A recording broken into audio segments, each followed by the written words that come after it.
Hello guys, so it's been a while since I made a video.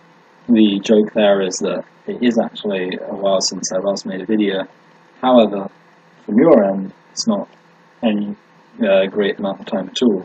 Also, the other thing, the other facet of truth to that statement is that by the time you watch this, it probably will be a while since I've made a video, seeing as it would probably have been like a month, depending on if I do any vlogs at all, while I'm doing exams.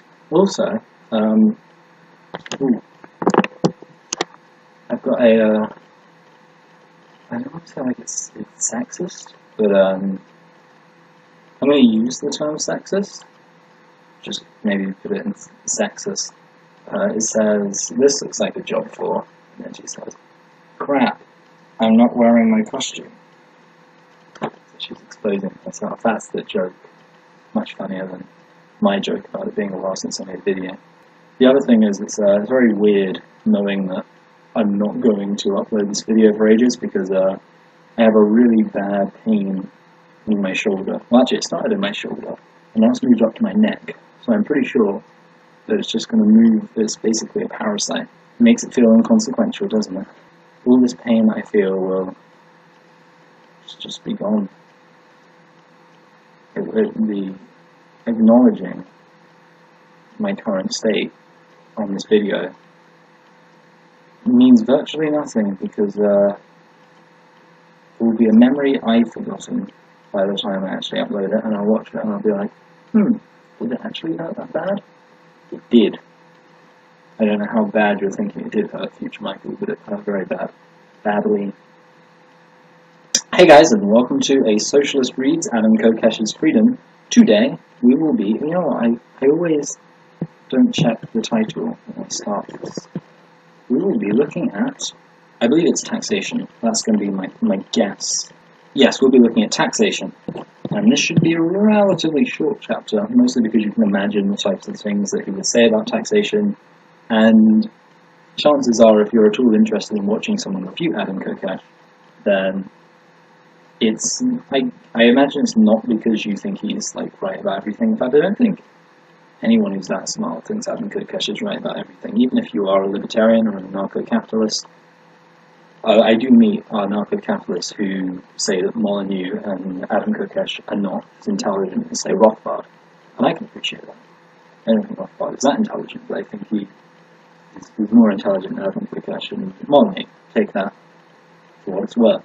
Also, I only just realised that I actually do cold intros, because most of the time I have something to say before I start introducing the series. Speaking of which, this is of course not the definitive socialist perspective on Adam Kokesh, it's just my own personal socialist perspective. And we'll begin. The first chapter, as you might expect, is taxation as theft. Obviously we knew this idea was coming. We're just going to have to power through it. We've all heard it before. Let's just look at the whole chapter dedicated to it.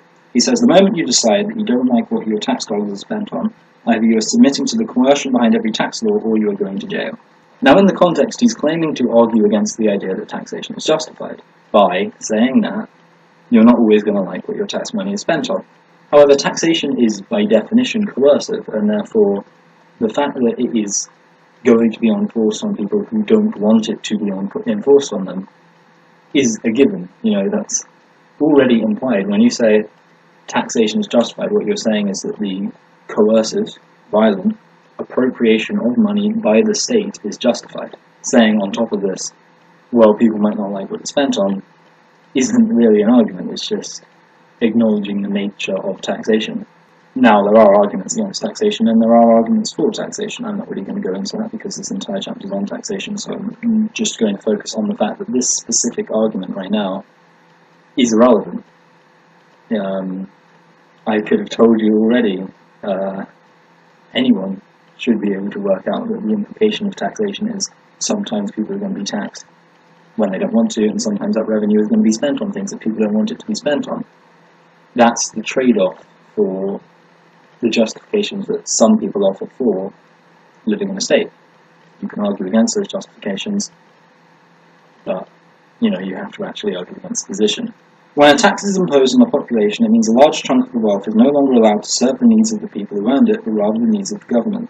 So this strikes me as kind of bullshit. I'm not really going to dedicate much time to this chapter, and I'm sort of going to power through it in a slightly dismissive way, because, like I say, we've all heard this before, and I don't think I really need to explain here why it's wrong, because it's such a common anarcho-capitalist argument that I've touched on it before, and I will probably continue to touch on it at different points.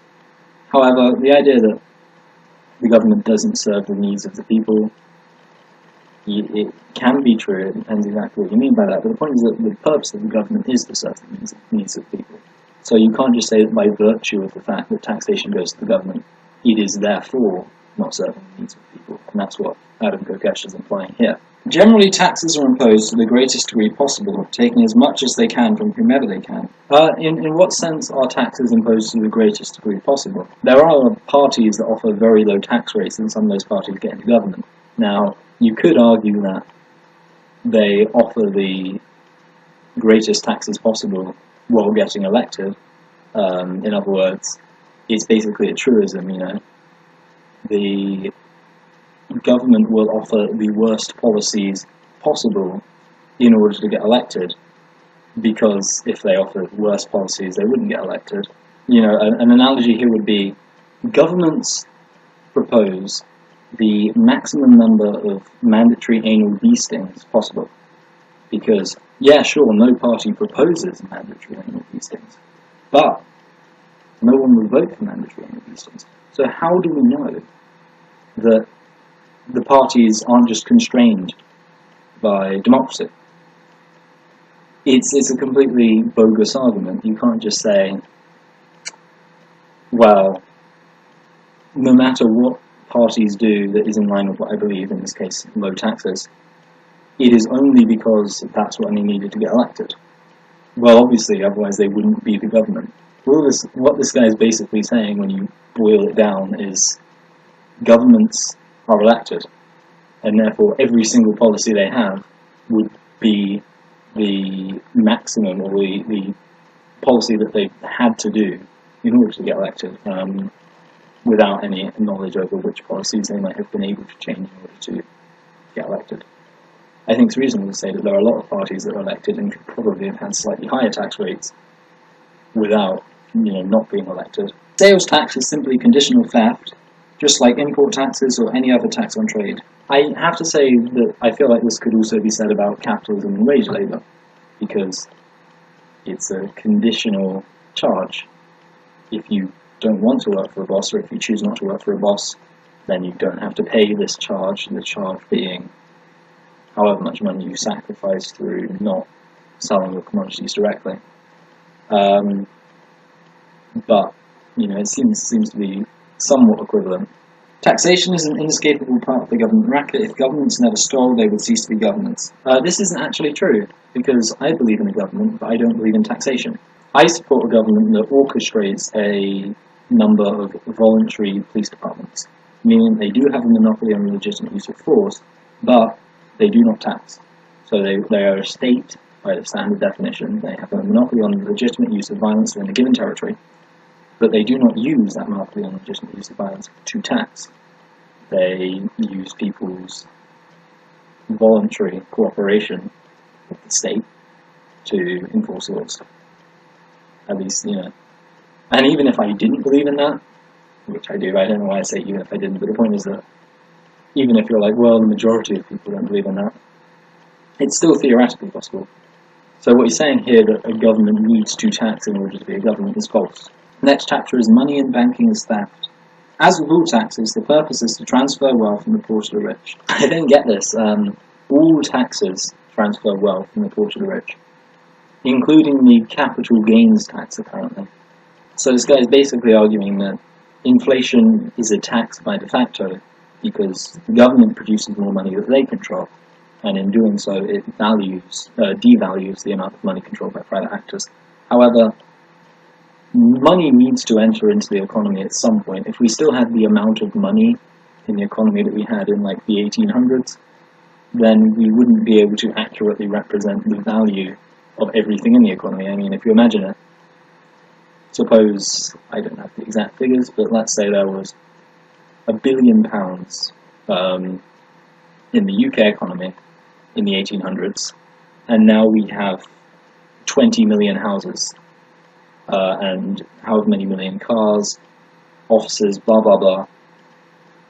If that were the case, then you would need like £1 to represent each house or something like that. So we need to produce money in order to make the amount of available money relatively easy to match with the amount of available goods and services being traded, and the value of those goods and services. Inflation is necessary, because deflation is also a problem. But obviously, there is a point at which it can become a problem. It's all things in moderation. Oh, by the way, I should clarify, because I know I have some philosophers who watch this channel now, or I say philosophers, people who study philosophy.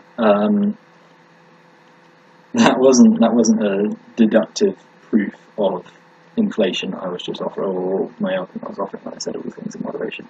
I'm not making the moderation fallacy, I'm just saying a platitude.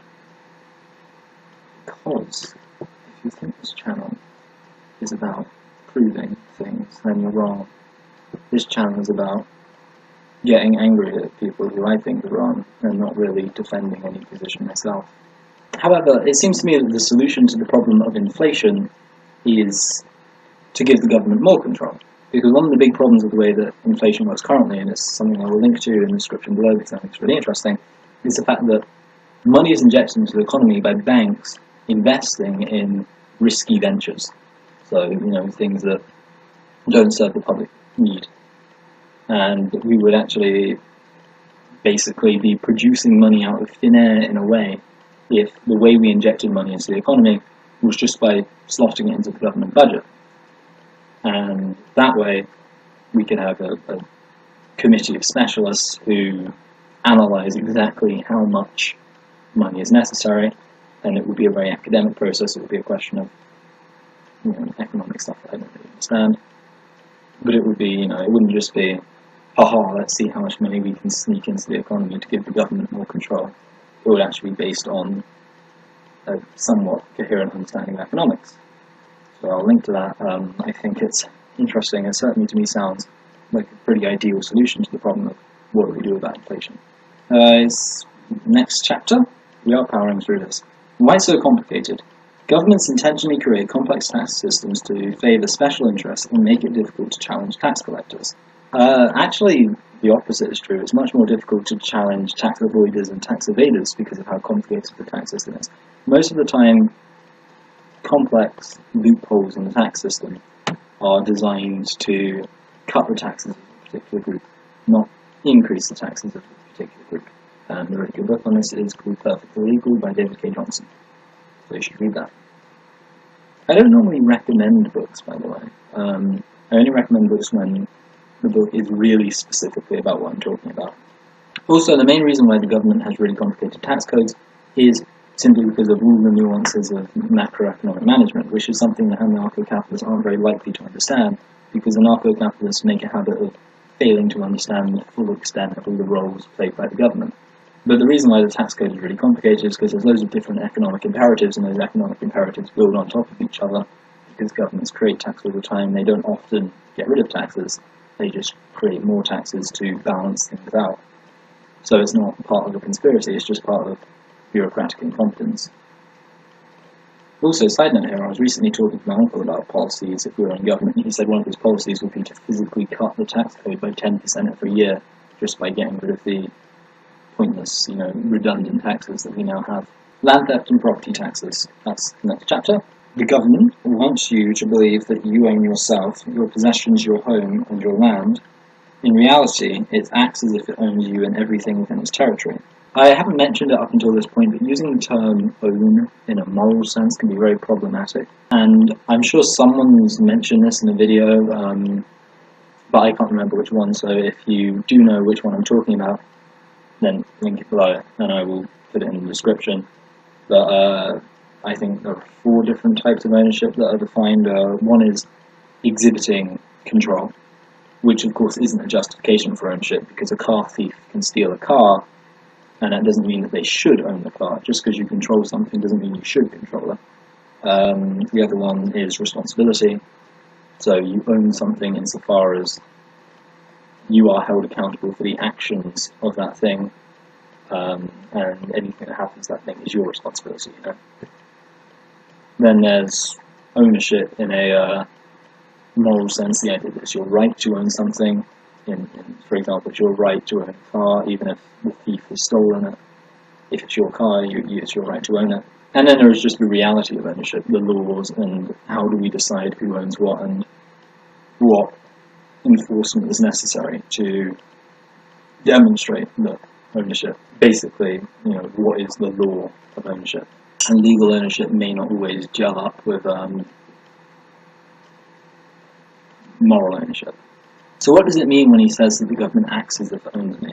Does it mean that the government exhibits direct personal control over me, as if it's the ghost in my machine? Or does it take responsibility for my actions and thus remove my own personal accountability? What exactly, specifically, is being said here, beyond just the general idea that the government is evil and the government hates freedom? When it was more commonly understood that there were violent monopolies, they didn't need to come up with elaborate excuses to make it seem like theft was not theft. When exactly was it more commonly understood that governments were violent monopolies than now? We didn't actually establish the definition of the state as having a monopoly on violence until the 1920s. So you would have thought now would be the time when people start to describe the government in those terms. Before, there was definitions of the state, the Peace of Westphalia, for example, but there was no moral understanding of the state. It wasn't commonly understood that the state was an organisation with a monopoly on the legitimate use of violence in a given territory. That's a very relatively contemporary definition. Governments would say they are taking land in the interest of public safety, for public works or for development. Theft justified by any of these excuses is still theft. This really doesn't matter if you don't buy into the idea that theft is never justified. You can call it theft, but I don't think that theft is never justified. I don't think it's wrong for a starving man to steal a loaf of bread to feed his family. So, Adam Kokesh really should have touched on ethical theory in the first series, first chapter, which was philosophy. He didn't touch on it at all, and now we're just left with the problem that every single time he says, it's theft, as if that is the only argument that needs to be made. Anyone, or as I say anyone, the majority of people reject deontological ethics. To my knowledge, I'm sorry if I'm wrong about that, the majority of people I've met, the majority of philosophers I've heard of, they reject deontological ethics. They buy into a different form of ethics, virtue ethics, like command theory, consequentialism, nihilism. Certainly none of them would be convinced just by the fact that you can label something theft. That makes it immoral. And again, this is moving into the fallacy of false equivalence. So, saying, just because I can find a connection between these two things, just because I can define them to have similarities, therefore they must both have ethical similarities. Doesn't make any sense, really. Sometimes governments will claim that stealing someone's land isn't theft if they are adequately compensated. This is like a carjacker telling you that it's fine to steal your car if you get to keep the air conditioner. Except, governments will usually pay people compensation that's about equal to the actual value of the property that's been taken. When governments forcefully purchase someone's property, it's usually because they really, really need that property for a development initiative, or something else that basically requires that having someone holding up in their private prison, let's say, doesn't gel with the idea that the government wants to nationalise all prisons. So the government says, you can't own this anymore, we are physically going to stop you from owning this, but here is the value for the prison. Here is what you invested into it. This is fair. Now, like Adam Kokesh says, the only really fair value for a property is the amount that it takes a person to voluntarily leave it, presuming that person justly owns property. Which is true, But he tries to make the argument that the amount of money that the government pays for the property that they steal is insignificant, it's minuscule, when in reality it's not. It's often basically what most people would consider a fair price for the property being taken. Property taxes are based on the idea that we must pay for the privilege of living in a particular area, and tax on ownership is a reasonable price to pay for government service. So here this guy just seems to be making claims repeatedly that are justifications for how taxation is ethical. He isn't actually refuting them. He's just saying the justifications. Yes, if you live in an area that is serviced and protected by the government, in a society where the redistributive work of the government has generally led to increased security and prosperity for the individual and the market, then you do have an economic obligation to pay back into that system.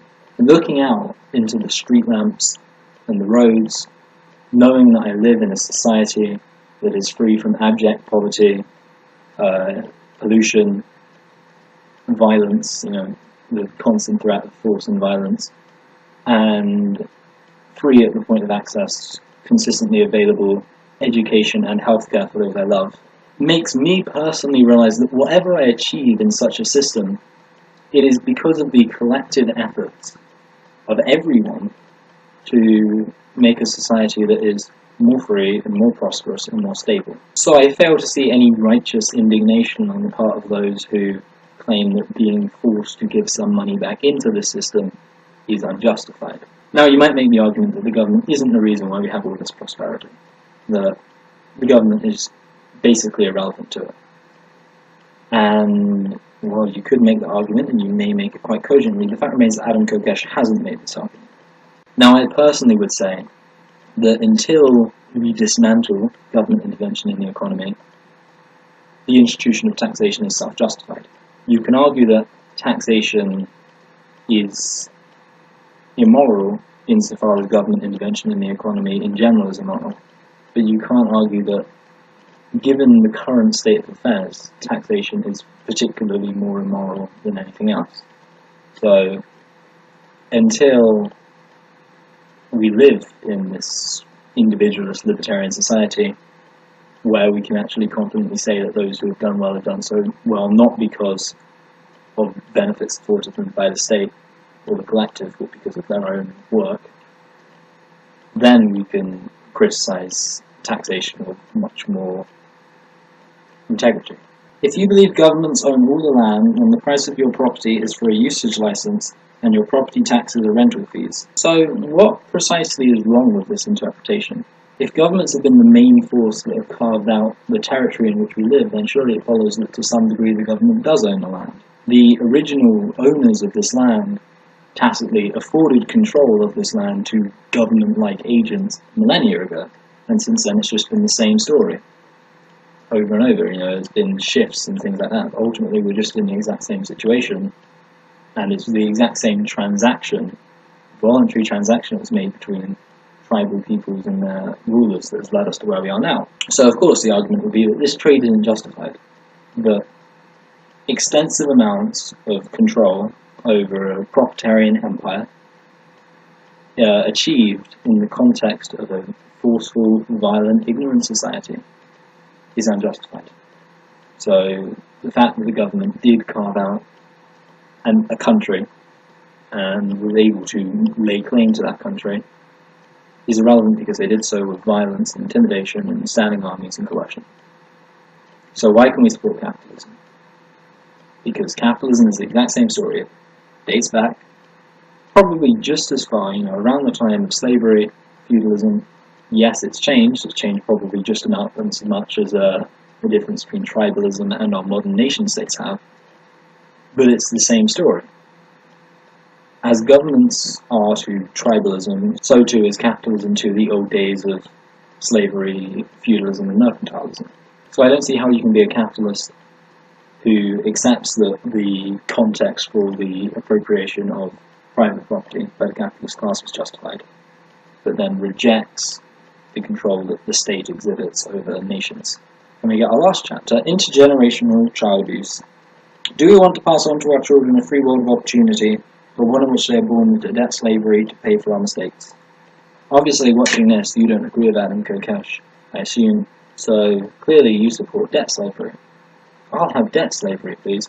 Or maybe there are conceivable solutions to the economic problems we have that aren't anarcho-capitalism. Maybe that's a bit crazy though.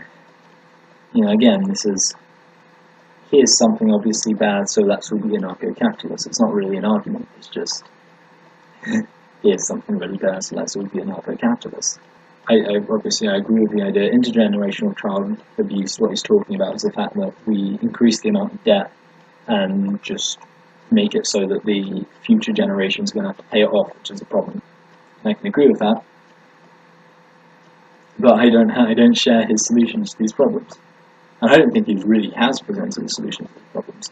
Even if I didn't have my own solution, given all the other problems with anarcho-capitalism that haven't really been addressed, we don't have any reason to think that his system would be better. Because the 10 years of whatever disastrous consequences could emerge from a terrible economic situation would be nothing compared to the decades of instability that would emerge if we tried to get rid of the government and maintain private property through private corporations. That would be economic Armageddon on a scale that no amount of terrible economic mismanagement could ever muster. So unedited, this video is only half an hour long, and it will probably be much shorter when it's edited. So, thank you for watching, and you're allowed to leave class early, as Steve Shive says when his videos are quite short. What else was I going to say? I guess nothing. I was going to say nothing, I think. There's part of me that thinks that given this video is quite short, I could maybe go into a bit more of my issues with this assessment of taxation, but really I don't want to do that because I figure people will probably at some point want to see me get into the nitty-gritty of taxation anyway, so to do it in this obscure halfway through a book about Adam Kokesh seems a bit weird. And, if I'm going to do it, I might as well do it balls in, read loads of stuff, and I don't have the time to read loads of stuff right now, so